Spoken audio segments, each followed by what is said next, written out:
विदेश मंत्री एस जयशंकर ने ट्रंप के देश में ही भारत पाकिस्तान के बीच सीज फायर कराने वाले दावे पर करारा जवाब दिया है।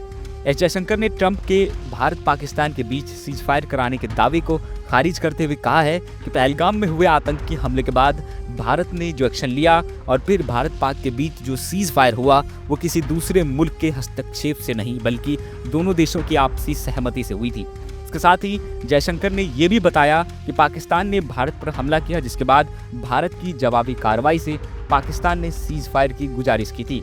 आपको याद होगा कि भारत पाकिस्तान तनाव के बीच अमेरिकी राष्ट्रपति डोनाल्ड ट्रंप ने दावा किया था कि दोनों देशों के बीच उन्होंने सीज फायर कराया था।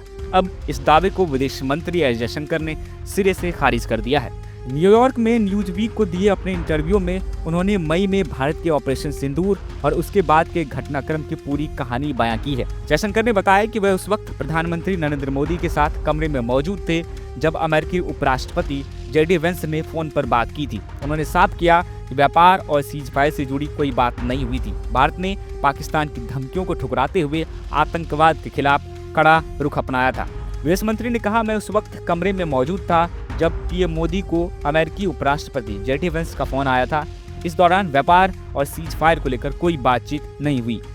इसके साथ ही जयशंकर ने जम्मू कश्मीर के पहलगाम में हुए आतंकी हमले को आर्थिक युद्ध बताते हुए कहा कि ये कश्मीर के पर्यटन को तबाह करने और धार्मिक हिंसा भड़काने की साजिश थी। विदेश मंत्री जयशंकर ने बताया कि 9 मई की रात को पाकिस्तान ने भारत पर बड़ा हमला किया, लेकिन भारतीय सेना ने तुरंत जवाबी कार्रवाई की। अगली सुबह अमेरिकी विदेश मंत्री मार्को रूबियो ने जयशंकर से बात की और बताया कि पाकिस्तान बातचीत के लिए तैयार है।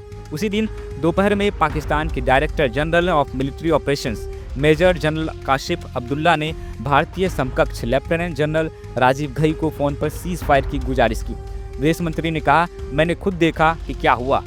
वहीं आपको बताते चले कि ट्रंप ने पिछले हफ्ते ही द हैग में एक प्रेस कॉन्फ्रेंस में दावा किया था कि उन्होंने व्यापारिक दबाव डालकर भारत और पाकिस्तान को सीज फायर के लिए मजबूर किया था। इसके पहले भी वो सोशल मीडिया के सहारे कई बार ऐसे दावे करते रहे हैं। उन्होंने कहा था, मैंने कहा था कि अगर आप लोग आपस में लड़ेंगे तो कोई ट्रेड नहीं होगा। वहीं आपको बताते चले कि ये पहली बार नहीं है जब भारत सरकार या सेना की तरफ से इस बात को साफ किया गया हो कि भारत और पाकिस्तान के बीच ऑपरेशन सिंदूर के बाद जो सीज फायर हुआ वो दोनों देशों की आपसी सहमति से हुई थी। सेना और सरकार ने कई बार इस बात को जोर देकर कहा है कि सीज फायर पाकिस्तान की गुजारिश पर की गई थी। इसके बाद भी आज भी देश में अलग अलग स्तर पर सीज फायर को लेकर मोदी सरकार पर कटाक्ष किया जाता है। अब एक बार फिर से उन सभी लोगों को विदेश मंत्री ने करारा जवाब दे दिया। खैर, इस मुद्दे पर आपकी क्या राय है?